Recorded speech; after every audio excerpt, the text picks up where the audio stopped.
Il y a un programme de formation qui se met en place et qui commence évidemment par le b.a.-ba des règles du télémarketing. Qui permet aux téléacteurs de ne plus avoir les mots noirs, ce qu'on appelle les hoquets, etc. Comment s'annoncer, comment rebondir, comment gérer les blancs. Enfin, moi, vu que c'est mon premier métier, j'avais des appréhensions. Mais après, suite à la formation, c'était plus agréable, plus intéressant quand même. Donc il y a une partie théorique, il y a une partie en accompagnement. D'abord, j'ai commencé une formation collective à l'AFPA sur le métier de téléconseiller tout simple, quoi. Après, il est venu des personnes d'EDF qui nous ont fait une formation sur le métier à EDF, quoi. À la base, on est resté une semaine avec plusieurs téléconseillers en double écoute pour voir un peu comment ça se passe, un peu le métier et tout. Au début, la vérité, je ne comprenais rien. Maintenant, ça va, je suis à l'aise.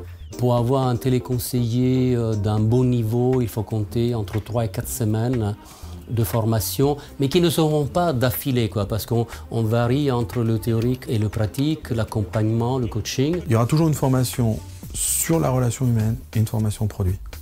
Et là où c'est intéressant pour quelqu'un qui veut évoluer dans la filière, c'est que cette formation sur la relation téléphonique, la relation humaine, celle-ci est transposable d'un centre d'appel sur l'autre.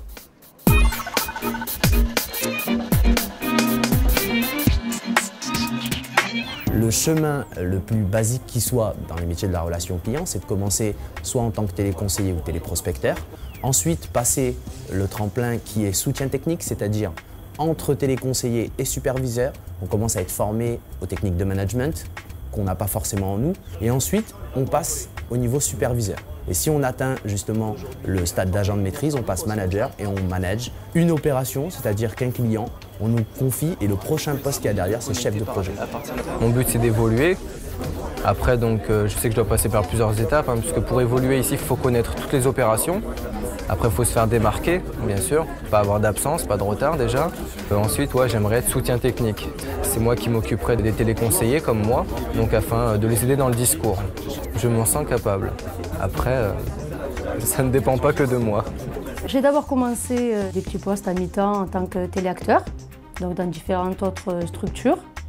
Et puis après, donc, je suis arrivée à Carniel en tant que téléconseiller également, jusqu'au jour où on m'a proposé justement de passer superviseur afin de pouvoir partager mes expériences et mon savoir-faire avec les différentes équipes de téléconseillers.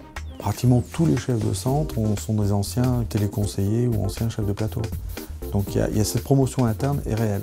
Aujourd'hui, il y a quand même très peu de métiers qui offrent autant de tremplins. Quand on a été téléconseiller pendant 1 an, 2 ans, 3 ans, on sait forcément travailler en équipe, on sait prendre des rendez-vous, on sait utiliser le téléphone, on sait vendre. Et ce sont des atouts aujourd'hui qui se payent très cher. Dans certaines banques, quand on est un bon téléconseiller, on peut finir chef d'agence. Nous avons le cas d'une personne, une jeune femme qui a été superviseur chez nous et qui aujourd'hui est responsable commercial d'une entreprise marseillaise. Darty est une entreprise qui propose différents métiers qui peuvent être transverses. Donc avec une compétence technique, on peut aussi évoluer vers la vente avec des niveaux différents et pouvoir projeter, je dirais, quelque chose de différent dans sa carrière professionnelle chez Darty. Donc les atouts de la filière, c'est de proposer un travail qui peut demain devenir un tremplin, des CDI, des conditions de travail assez exceptionnelles. Il n'y a pas beaucoup de filières aujourd'hui qui peuvent proposer autant d'atouts.